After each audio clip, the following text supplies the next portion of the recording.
जहाँ बड़ी बहू सुधा चूल्हे में खाना बनाते हुए खिसिया कर बुदबुदा रही थी।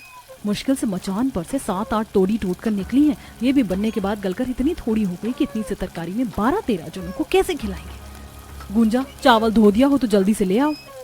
जेठानी जी, अभी चावल नहीं धुला, इतनी देर से चंपाकल चला रही हूँ, लेकिन अभी तक अंदर से काई जैसा जमा जमा पानी निकल रहा है। हर महीने हम लोग इस मकान में रहने का 3-4 हजार रुपए किराया भर देते, लेकिन फिर भी पीने के लिए मीठा पानी नहीं लगा। इस हैंडपंप का खारा पानी पीना पड़ता है। गर्मी में पानी में किन किन रेत निकलती है और बरसातें लगते ही काई का जमा पानी निकलना लगता है। जितने का हमारे पति लोगों ने इस मकान का किराया भर दिया, उतने में ज्यादा नहीं तो 25 गज जमीन खरीद कर जड़ से घर बनवा लेते, तो एकदम मंजिल बनवा कर रह लेते। हर महीने कम से कम हम पांचों बहू को टेंशन तो नहीं लेनी पड़ती कि मकान मालिक कब आकर किराए के लिए टोक जाएगा। मेरी तो समझ में नहीं आ रहा, इस पानी से चावल धोने के लिए काई कैसे अलग करूं। तभी मंजली बहू रीता जुगाड़ लगाती है और एक सूती की कतरन हैंडपंप के पानी निकलने वाले मुंह पर बांध देती है, जिससे पानी साफ आने लगता है। लो, मैंने इस काई का जुगाड़ कर दिया, अब धो लो चावल।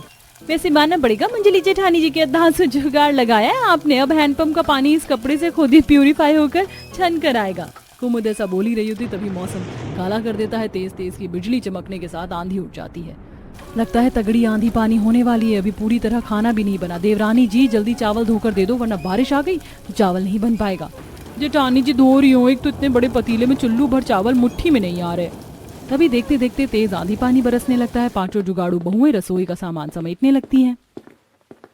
अभी तो घटाएं एकदम साफ थी, एकदम से इतनी मूसलाधार बारिश कहाँ से शुरू हो। नुपुर, ये मिट्टी वाले मसालेदानी उठाकर अंदर ले चलो, नहीं तो भीग जाएगी। लाइए, उपले की टोकरी मुझे दे दीजिए जेठानी जी, मैं अंदर ले जाती हूँ। तब कुमुद चूल्हे पर चढ़ी सब्जी की कढ़ाई जल्दी से उठाकर मकान के अंदर ले जाकर रख देती है। बड़ी बहू सुधा जैसे ही आंगन में बना चूल्हा पन्नी से ढकने लगती है तो मूसलाधार बारिश के चलते अचकन की मिट्टी गल चुकी थी। हे भगवान जी, कितने जतन से मैंने धूप गर्मी में नदी के पास से मिट्टी लाकर चूल्हा बनाया था और बारिश में मेरा चूल्हा टूट गया। अब खाना पीना किस पर बनेगा। बरसात में चूल्हा भीग कर टूट जाने के चलते सुधा को परेशान होते देखकर सास गोदावरी कहती है, बड़ी बहू, मिट्टी का चूल्हा ही तो था, भीग कर टूट गया तो टूट गया। वैसे ही सावन भदवा के मौसम में तुम खुले आंगन में खाना नहीं बना पाती, इसलिए तुम मुझे मिट्टी ला कर दे देना। मैं भंडार कोने में 2 मुंह का चूल्हा डाल दूंगी। एक बार में दाल भात बनकर तैयार हो जाएगा। बारिश के मौसम भर मकान के अंदर में ही खाना पीना कर लो। जहाँ एक तरफ पड़ोसी अड़ोसी बारिश के मौसम में अपने पक्के मकान में आरामदायक जिंदगी बिता रहे थे, वहीं बरसात का मौसम लगा देखकर पांचों बहुएं काफी परेशान हो जाती हैं, क्योंकि इस किराए के मकान में पिछले 10-15 सालों से गोदावरी अपने 5 बेटों, 5 बहू और उनके 3 बाल बच्चों समेत किसी तरह टाइम काट रही थी। लेकिन छत दीवार कच्ची और कमजोर होने के चलते बारिश के मौसम में इन्हें टपकती छत के अंदर रहन सहन करने में काफी परेशान होना पड़ता था। मूसलाधार बारिश से उनके मकान की छत चूने लगती है। जेठानी जी, देखिए, बारिश की 2-4 बूंद नहीं पड़ती कि हमारा मकान चूने लगता है। क्या करेंगे? और क्या करेंगे, हर साल की तरह जैसे बारिश में बर्तन लगाकर एक जगह पर दही की तरह जमकर पानी इकट्ठा करते हैं, वही करेंगे, क्योंकि इस साल भी हमारे निखट्टू पतियों से मकान की छत पक्की नहीं करवाई गई। गुंजा के ताना कसने पर प्रभात भड़क जाता है और दोनों में झगड़ा होने लगता है। बस तुम लुगाइयों में से तो हम 5 भाइयों का घर में थोड़ी देर बैठना भी देखा नहीं जाता। अरे हमारा घर में रहकर खाना तुम सभी की आंखों में खटकता है। बस दिन भर घर के बाहर रहकर गधा मजदूरी करो, तब सब ठीक है। बस बस रहने दीजिए। आप 5 भाइयों की कमाई में तो जैसे आग लगी पड़ी है। पिछले साल बरसात से बोलते बोलते इस साल की बारिश की शुरुआत हो गई, लेकिन फिर भी आप 5 भाइयों से इतने पैसे भी नहीं जुड़े कि कम से कम घर की छत दीवार पक्की करवा दो। मैं तो करम फूट गया ऐसे निखट्टू पति से शादी करके। हाँ तो बोल देती अपने पिताजी को, कोई सरकारी सर्विस वाला पैसे वाला दामाद ढूंढ लेते। करवानी थी ना कमाते खाते परिवार में शादी। 2 टाइम की रोटी तो तुम्हें मैं ही कमा कर खिला रहा हूँ ना, कि तुम्हारे पिताजी। एक तरफ बरसात का कहर था, वहीं मकान के अंदर अपने बहू बेटे को इस कदर झगड़ा करते देखकर बिस्तर पर पड़े बीमारी की हालत में जूझते हुए हरिहर ने कहा, हे भगवान, अरे क्यों तुम मियाँ बीवी जब देखो झगड़ते रहते हो। अरे गोदावरी, इन दोनों को शांत करो, मेरा सिर दुखने लगा। ओहो, तुम दोनों मर्द लुगाई को लाज लग रही है कि नहीं थोड़ी भी? यहाँ तुम्हारे ससुर ने खटिया पकड़ रखा है और तुम दोनों झगड़ रहे हो। प्रभात गुंजा, गरम मिजाज से मसले का निवारण नहीं निकलता। अब तो जो हालात सामने है उसे झेलना ही पड़ेगा। तभी बड़ा बेटा मनोहर नरमी से समझाता है, देखो तुम सब तो जानती हो, मानसून के मौसम में हमारा दिहाड़ी भत्ते का काम बहुत ही ठप हो जाता है। वरना पक्का करवा देते। और वैसे भी किराए के मकान में रहकर खुद के पैसे लगाकर काम करने से मकानदार किराए में नहीं कटेगा। कुछ खाना बनाया है तो दे दो, हम खाकर काम पर जाएं। रीता बहू अपने देवर जेठ पति को खाना परोस दे। तभी रीता असहज होकर कहती है, माँ जी केवल सब्जी बन पाई है, भात बनाने जा रही थी, इतने में बारिश हो गई। रीता बहू देख, रात की कोई बासी कोसी रोटी बची हो तो दे दे। तुम पांचों के पतियों को इतनी समझदारी है कि चूल्हा टूटा पड़ा है तो टटका चावल कहाँ से मिलेगा। तब रीता थोड़ी थोड़ी सब्जी के साथ हिचकिचाते हुए रोटी परोसती है। जेठ जी वो सब्जी कम है इसलिए थोड़ी थोड़ी दी है। कोई बात नहीं, इतने में तो रोटी खा लेंगे। पांचों थोड़ी सी सब्जी के साथ छुआ छुआ कर रोटी खाते हैं और हल्की बूंदाबांदी में रोजी भत्ते के लिए निकल जाते हैं। तभी नुपुर दुखी भाव से कहती है, सब्जी कम होने के चलते हमारे पतियों ने पेट भरकर खाना भी नहीं खाया। थोड़ा अचार भी होता तो खा लेते बढ़िया से। जार का आधे से ज्यादा अचार तो बाल बच्चों ने खाकर खत्म कर दिया। उन्हें भी तो रोज अचार पराठा देते थे। ऊपर से इस साल तो बाजार में कच्ची कैरी भी इतने महंगे दाम पर बिक रही है कि सोचना पड़ता है। कुमुद की ये बात सुनकर रीता के दिमाग में जुगाड़ आता है। अरे जब बिना खरीदे ही आम का अचार लगा सकते हैं तो बेफिजूल के पैसे क्यों फूकना। आज कितनी देर तक पीट पीट कर आंधी पानी बरसा है। पता है जंगल में पेड़ से कितने सारे आम गिरे होंगे। ये तो हमने सोचा ही नहीं। चलो इससे पहले कि कोई और जाकर वो सारे आम बीन के ले जाए, चलो। तभी बारिश में भीगे हुए दोनों बड़ी बहू रीता सुधा के बच्चे स्कूल से आ जाते हैं। माँ छोटी चाची आप सब लोग कहाँ जा रही हो, मैं भी चलूंगा। राजू बेटा हम जंगल जा रहे हैं, तुम्हारे लिए मीठे रसीले आम चुन कर ले आएंगे, तुम घर में रहो।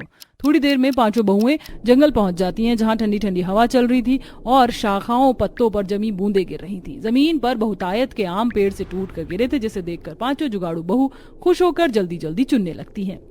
जरा देखो ये शहरी दशहरी कच्चे आम कितने बड़े हैं, पता है बाकी मालदे और लंगड़े आम की तुलना में इसमें काफी गूदा होता है और इसका अचार भी अच्छा लगता है और काफी समय तक टिकता है। वैसे कुछ देर की बारिश से मौसम के वातावरण में कितनी ठंडक आ गई है और पेड़ पौधों ने भी नहा लिया। तभी जंगल के बीच बनी मड़ई में से बूढ़ी दुलारी बाहर आती है। अब आई हो तुम बहुएं, मैं कब से तुम्हारी बाट जो रही थी। कैसी हो दुलारी दादी, तबीयत तो ठीक है? हाँ मैं तो एकदम चंगी वाली हूँ।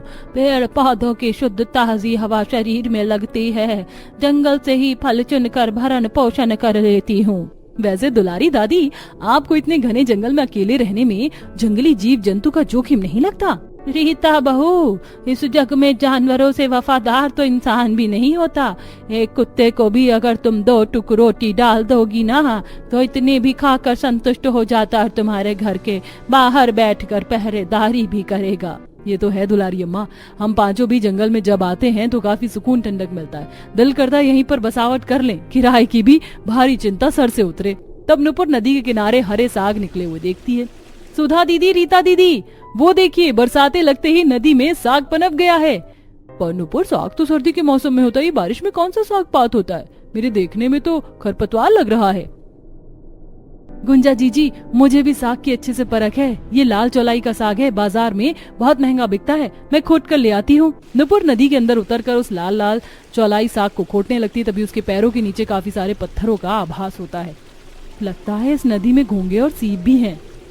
नुपुर देखो मौसम खराब हो रहा है, जल्दी से आ जाओ। हमारा चूल्हा भी तो टूट गया है, अब नदी के पास आए तो बलुआ मिट्टी ले लेते हैं। दोनों बड़ी बहू चूल्हा बनाने के लिए मिट्टी निकालती हैं। वहीं नुपुर नदी में से ताजा साग खोट कर बाहर आती है। जैसे ही पांचों बहू घर पहुंचती हैं तो मकानदार राजू को मार रहा था। दादी मुझको बचाओ, मोटे खड़ूसा कर मुझको मार रहे हैं, मुझको बहुत दर्द हो रहा है। मकानदार जी छोड़ दीजिए मेरे पोते को। हरामखोर कहीं का, तूने मुझे मोटा बोला, अभी देख मैं तेरी कैसी खाल खींचता हूँ। तभी रीता बीच में आकर अपने बच्चों को ले लेती है। हे भगवान, राजू तो ठीक है ना? मकानदार जी इतने छोटे मासूम से बच्चे को मारते हुए आपको मोह नहीं आ रहा था? अरे क्या किया मेरे बेटे ने? ज्यादा दूध की धुली मत बन गोदावरी की बहू। एक तो तूने अपने बेटे को इतना चस्का कर रखा है, मेरे मकान का दरवाजा तोड़ दिया। खर्चा तो मेरा बढ़ गया ना। एक तो तुम पांचों की कसम कभी भी टाइम पर किराया नहीं देते। खाली कर जाओ मेरा मकान। उल्टा चोर कोतवाल को डांटे। पिछले 2 महीने से दरवाजा उखड़ा हुआ है। हमने अपने पतियों से आपको खबर भी करवाई थी। एक तो आपको मकान में कुछ भी मरम्मत करवाने के लिए बोलो तो आप नहीं करते। छत भी एकदम कमजोर पतली चादर हो रखी है। ना तो आप पक्की करते हो और ना किसी साल सफेदी करते हो। मकानदार के अचार डालने के लिए बनकर बैठे हो। रीता गुस्से में मकानदार पर दाना पानी लेकर चढ़ जाती है, जिससे वो भी पिनक जाता है। अच्छा जी, जिसका खाना उसी को आंख दिखाना। अरे ओ गोदावरी, समझा ले अपनी बहू को, ज्यादा प्रधान ना बने, वरना अभी सबको निकाल कर फेंक दूंगा, फिर दर दर भटकते फिरेंगे। रीता शांत हो जाओ, बात बढ़ाने से कोई फायदा नहीं है। मकानदार जी, अभी आप चले जाइए, हमारे पति आएंगे तो हम किराए के लिए बोल देंगे। इस महीने में मुझे पूरा क्लियर किराया चाहिए और 10 तारीख तक मुझे मेरा मकान भी खाली चाहिए। एक तरफ बरसात का मौसम था, वहीं दूसरी तरफ मकानदार घर खाली करने के लिए बोलकर चला जाता है। रात को पांचों भाई थैली में थोड़ा थोड़ा राशन लेकर आते हैं। ये लो, थोड़ा दाल चावल लेके आए हैं, खिचड़ी बना दो। आज भी आप पांचों भाई की इतनी आमदनी नहीं हुई कि सब्जी ले आए, बस छुच्छे दाल चावल उठाकर ले आते हैं, बच्चे खाते भी नहीं है। नूपुर, तुम ऐसे ताने मार रही हो जैसे हम भाई दिन भर बाहर बैठकर झक मार रहे थे, दिन भर खाली बैठे थे, शाम को दिहाड़ी लगी है, जितनी आमदनी होगी उतने में तो खर्चा लेकर आएंगे, अब क्या कोलू में सर दे दें? ये भगवान दिवाकर, नुपुर, तुम दोनों चुप हो जाओ। वैसे ही मकानदार खाली करने को बोल के गया है। क्या मकानदार ने खाली करने को बोला है घर? लेकिन क्यों? गोदावरी मनोहर को पूरी बात बताती है, जिस पर वो बौखला कर कहता है, अरे तुम लुगाइयों को क्या जरूरत है उस दुकानदार को मुंह लगाने की? अब ऐसे बरसात के मौसम में हम घर कैसे खाली करेंगे? और अब इतने सस्ते में मकान भी नहीं मिल रहा। दूसरे लोग 25-25 गज के पक्के मकान का किराया भी 5 से 6 हजार रुपए है, और अभी हमारा दिहाड़ी भत्ता का काम नहीं चल रहा। अब तुम घर ढूंढना। गुस्से गुस्से में पांचों भाई घर में बैठ जाते हैं, जिससे दिहाड़ी का काम भी छूट जाता है और घर चूल्हा भी नहीं जलता। तभी पूजा गौरी खाने के लिए ललकते हुए, मम्मी मम्मी, मेरे जोर से भूख लगी है, कुछ खाने को बना दो। क्या बना कर दूं तुझको गौरी? रसोड़े में एक मुट्ठी चावल भी नहीं पड़ा है कि पका कर दे दूं। चाची, चावल नहीं है तो हमें नमक तेल लगाकर रोटी दे दो, हम खा लेंगे। पूजा को रोटी मांगते देख के सुधा गुस्से में मनोहर को सुनाती है, आप पांचों भाई की मती में गोबर भर गया है क्या? 2 दिन से घर में चूल्हा नहीं जला और आप सब घर में बैठकर ओल पे मिट्टी चढ़ा रहे हैं। काम धंधा तुम जाकर कमाकर खुद चला लो घर। तभी पड़ोसन शशिकला मुंह में आकर बच्चों के लिए अपनी रसोई से खाना दे जाती है। ये लो सुधा, आलू गोभी की सब्जी, रोटी और दाल मखनी है, तीनों बाल बच्चों को खिला देना। धन्यवाद काकी। ऐसे ही देखते देखते मकान खाली करने का मोहलत खत्म हो जाता है। मकानदार भरी बारिश में सबको मकान से बेघर कर देता है। अरे चलो फूटो सब मेरे घर से, और खबरदार जो यहाँ आज के बाद भटके। अरे अभी मकान के अंदर हमारा सामान रखा है, उसे लेने दीजिए। एक सुई भी तुम्हें मकान में से लेकर नहीं जाने दूंगा। एक तो तुम गरीब मेरा 3 महीने का किराया पचा गए, अब एक एक चीज बेच के वसूल करूंगा। पांचों बहुएं बूढ़े सास ससुर बाल बच्चे और पतियों के साथ बरसती आंधी पानी में रोड पर चलने लगती हैं, जहां जल भराव था। आसमान में जोर जोर से बादल गरज रहे थे। मम्मी, मुझे पानी में डर लग रहा है और ठंड भी लग रही है, घर कब आएगा? घर तो हमसे छिन गया, कोई घर नहीं है। बारिश तूफान में थोड़ी दूरी तय करते हैं, बड़े बड़े ओले गिरने लगते हैं, जिससे हरिहर के सर से खून बहता है। राम जी, मनोहर के बाबूजी, लगता है इस बारिश में हम ढेर हो जाएंगे बहुओं। माँ जी, ऐसा कुछ नहीं होगा, आप सब आइए। तब पांचों जुगाड़ बहुएं उन्हें जंगल में लाती हैं। सब लोग एक घने पेड़ के नीचे शरण लेते हैं। पूरे जंगल में पेड़ों से पत्ते टूट कर गिरे थे, जैसे कि केले, बरगद, शीशम के पत्ते, जिसे देख बहुओं को जुगाड़ आता है। इस आंधी तूफानी बारिश में हम बिना घर के इस पेड़ के नीचे रात काट नहीं पाएंगे, हमें बसावट करनी होगी। देखो तूफान में कितने सारे पत्ते टूटकर गिरे हैं। पुराने जमाने में जब पक्के घर नहीं होते थे तो आदिवासी भी पत्तों के घर में गुजर बसर करते थे। पांचों बहुएं बरसात में भीग भीग कर पत्तों का आश्रय डालने की कोशिश करती हैं, लेकिन वो हवा के तीव्रता से तिनके की तरह बिखर जाता है, जिस पर नुपुर, इस तरह हम अपनी बसावट खड़ी नहीं कर पाएंगे क्योंकि ये पत्ते हल्के हैं।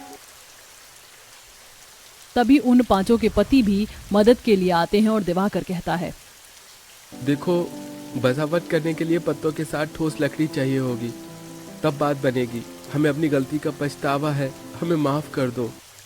तब पांचों शीशम, देवदार जैसे ठोस पेड़ की लकड़ियां काट कर लाते और जमीन खोद कर नींव डालते हैं। तभी तीनों बच्चे एक पेड़ में से चिपचिपा पदार्थ ले जाते हैं। माँ देखो, हमें पेड़ से गोंद मिला।